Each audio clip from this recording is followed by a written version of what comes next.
With less than 48 hours to go until the gavel drops on the Democratic National Convention, bombshell revelations about how the Democratic National Committee does business. A Wikileaks email dump suggests Bernie Sanders may have been right. The primary system was rigged against him.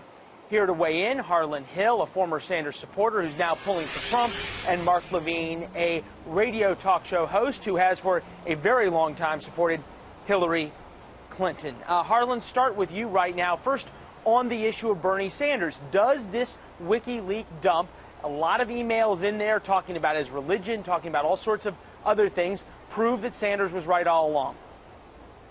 Oh, absolutely. Look, it proves all of us conspiracy theorists. They made fun of us for a long time saying that we were delusional, and this just confirms what we knew, which was the DNC protectionism as led by Debbie Wasserman Schultz, probably the most corrupt leader of either party in a century.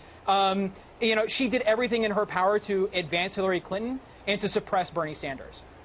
Mark, we'll get to the veracity of Harlan's arguments here in a minute, but I think you could agree that this is not exactly what the DNC wanted 48 hours before the convention began. No, listen, I'm sure the Russian hackers who work for Vladimir Putin want Donald Trump to be elected because Donald Trump, is ready to abandon NATO and let Russia invade the Balkans. Hold on. We'll get to the veracity in a second, but just you can agree that this probably is not great timing for the Democrats. I'm sure the Russians who released this wanted to embarrass the Democrats, but there's not that much there.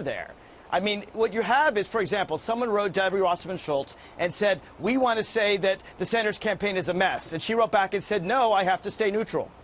So what happened is... But what about all the talk about Sanders' religion and whether or not he's Jewish or whether or not he's an atheist? Is that really conversation to be had by members of the DNC? Again, one guy, a Hillary Clinton supporter, wrote a letter and said, hey, we should talk about Bernie Sanders' religion, and he was shut down. They didn't talk about it. Look, the people who are on the DNC, like most Democrats, are Hillary supporters or Sanders supporters. In a primary, each tries to win for their candidate, and the DNC, as an entity, stayed neutral. Yeah, some individuals wrote some things. That's a ridiculous thing to say. That's a ridiculous thing to say. How about the leak at NGP Van where they accused Bernie Sanders' team of hacking the voter file? That's ridiculous to claim that the Democratic National Committee stayed above the fray throughout the entire primary season, and this just confirms it. Sanders didn't hack the voter file. What happened was, and I use NGP Van, I'm a Virginia state delegate. What happened was NGP Van had a glitch in it that allowed Bernie Sanders supporters to look into Hillary Clinton's files,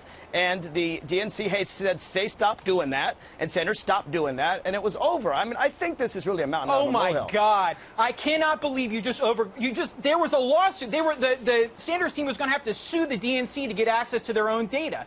You are glossing over it because you want reconciliation and you don't want to face the systemic problems at the DNC that demonstrate a very clear complicity across the entire organization that extends down to the media. Anyone who claims to be a Sanders supporter and a Trump supporter, I really think that you need to check whose side you're on. Mark, it's because there's a lot of commonality between these two candidates. No, there's not. Much more than between Bernie Sanders. No, yes, there is. Sanders is against racism. Look at Sanders is not about fear. Sanders is about bringing the country together the way Hillary is. I can't imagine anyone who's watched that convention of fear. This is Orwellian doublespeak that has become the hallmark of the Democratic Party. You repeat a lie enough, and it becomes Donald true. Trump gets and you're engaging in it, Mark, because for your own political expediency. Guys, I had prepared for like 30 minutes or 40 minutes for this panel. I had all sorts of great questions written down. I didn't need any of them. It's been great seeing you guys. Harlan, very quickly here, we're going to get to the issue of Donald Trump, who you support. One of his tweets, many tweets today, leaked emails of DNC shows plan to destroy Bernie Sanders, mock his heritage, and much more online from WikiLeaks, really vicious rig. For English teachers out there, that is not our misspelling or that of our teams. That is Donald Trump's. But on that issue, Harlan, how does this play? How does Trump begin to capitalize it working out of this tweet?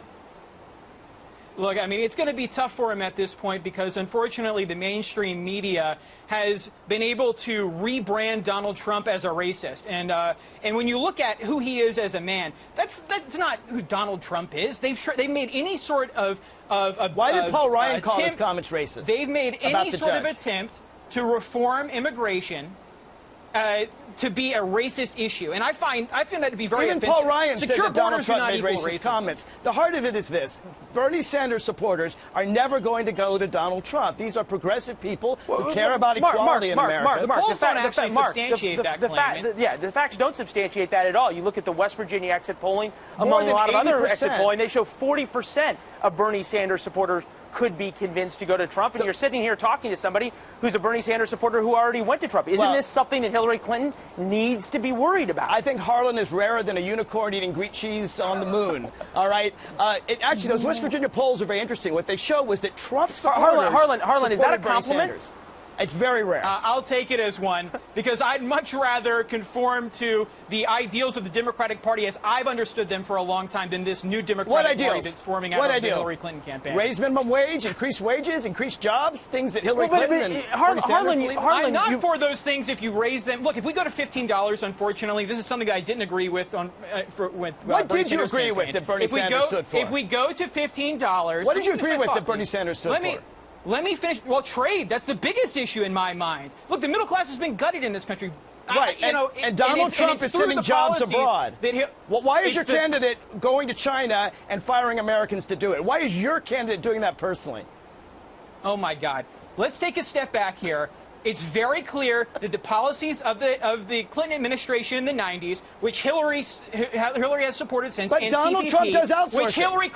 which Hillary Clinton called the gold standard over 40 times before she backtracked on it in the primary. From the very conduct that you complain of. How can you support it? He is the only candidate in this race that has been ideologically consistent on this issue. Hillary Clinton has not. She has flip-flopped. She's been on 3 or 4 different sides of this issue. I don't know what she believes, frankly. And at least Donald Trump has created a job. Hillary Clinton's never done it in her life. Yeah, he's created some Chinese jobs. Good for them. Yeah. Tens of thousands of American jobs. How many jobs have you created, Mark? Oh, now you're going to go personal? Really? Yeah. You know, and on that note, shockingly, gentlemen, shockingly, now we're out of time. Imagine that, Mark, Harlan. I'm so glad I prepared all those questions. You guys stole the show. I appreciate it. We'll have you back. Thanks, Leland. Thanks, guys.